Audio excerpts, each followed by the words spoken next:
Hi, Algebra 1 students. These notes are on Lesson 10, Algebraic Functions in Module 3. And the big idea here is in Lesson 9, we got introduced to this idea of a function in general. And the idea of a function is that you kind of have a mapping, right? You have like a set X getting mapped to a set Y by some function F. And we have our input, which is X. It's also our domain. And then Y would be our output, also known as the range. And then within this function, we can think of like an element little x within the set X of our domain. And it gets mapped to a specific value in the range, which would be f of x. And the key here is that in order to be a function, we need every x, lowercase x, maps to exactly one y, or f of x. Okay, so we can't have this one x going to two different places, right? So now in Lesson 10, we're going to introduce the idea of an algebraic function.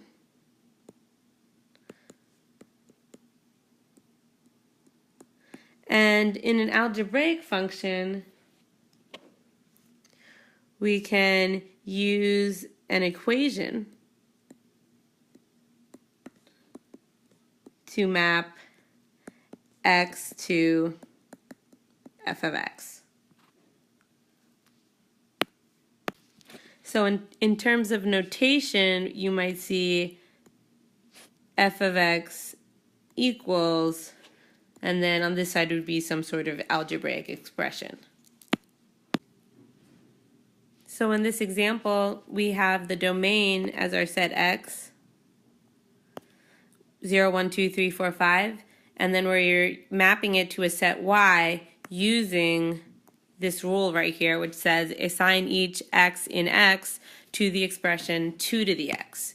And we can think about that as being an algebraic function because we can kind of write an algebraic equation that represents that mapping. We can say f of x equals 2 to the x. So when we're coming down here to fill in our table, the idea is we're substituting the values for x in for the x in the algebraic expression. So for 0, I'd have 2 to the 0. For 1, 2 to the 1, 2 to the 2, 2 to the 3 as I kind of go down.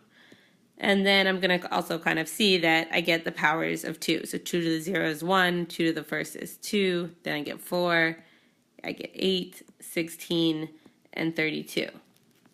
Now, another way I can express this exact same set of my range, so remember this is going to end up being my range now. Just kind of reinforce that the x is going to be the domain.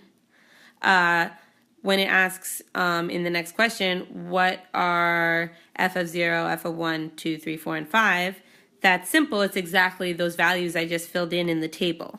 So f of 0 is 1. F of 1 is 2.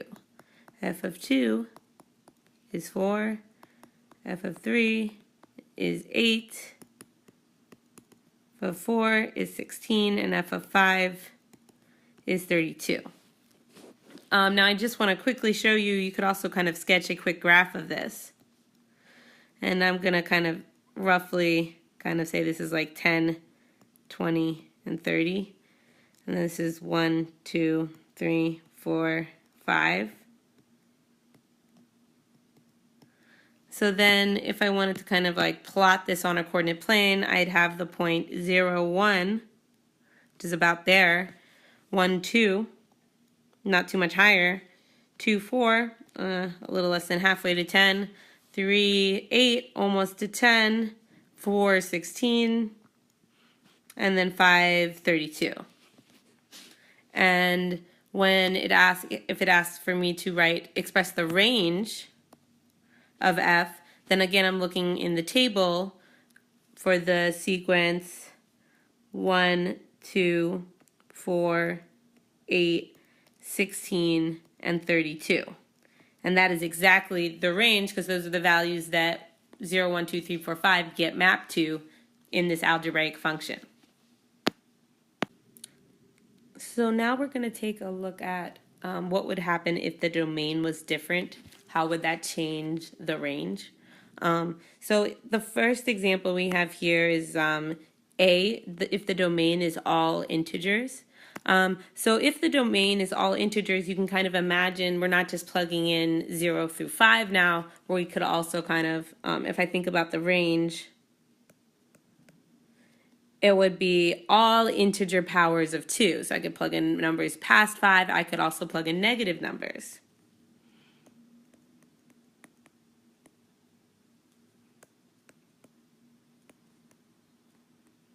And if I wanted to kind of write this in set notation, I'm going to have to put some like dots because I'm going to continue kind of going in both directions. So like we have the same numbers we had in the table, which were like 1, 2, 4, 8, but then I can keep going on and on and on. I can also keep going with negative exponents. So like if I had 2 to the negative 1, that would be 1/2. Or if I had 2 to the negative 2, that would be 1/4. And we can kind of imagine going into the fractions as well. And then graphically, what this will end up looking like, I'm just going to draw like a quick sketch. And now I'm going to, include both negative and positive x values in my graph. And I can kind of imagine it's going to kind of look similar in terms of going up to the previous one, but it will also kind of go into the negative x-axis. You can kind of imagine it getting closer and closer to 0 on the x-axis. Okay? Now, what if the domain was all real numbers in B? So now the range is going to be all positive real numbers.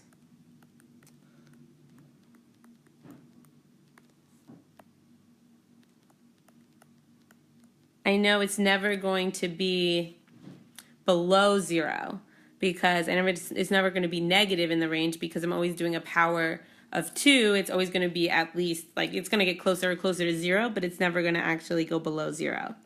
So graphically, this is where if I were to connect the dots on the previous graph, I'd get the curve. And we can see that it's all real numbers that are positive because it never dips below the x-axis. Now, sometimes you won't see a stated domain. So in part C, it says, what if there is no stated domain?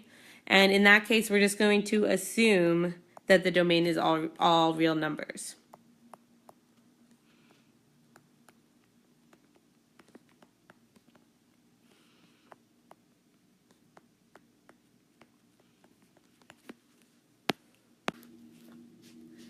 So now I have a U-try problem for you. So it is the squaring function is defined as follows. Let f be the function from x to y such that it sends an element x to an element x squared, where x is the set of all real numbers. So the idea there would be this is an algebraic function, f of x equals x squared. So what I'd like you guys to do is find these different values of f of x if you plug in the number in parentheses for the x in the function. So what is f of 0, 3, negative 2, and etc. And you might need a calculator to compute something like f of the square root of 3, but maybe not. So once you're done with that, you can kind of continue over to example 2. And in example 2, it says find f of a. So remember, the idea of function notation is it says whatever's in parentheses, right? Whatever's inside those parentheses where the x is going to be like what gets put in for x on the other side of the function. So where I had like f of x equals x squared, I'm replacing that x now with a in this case.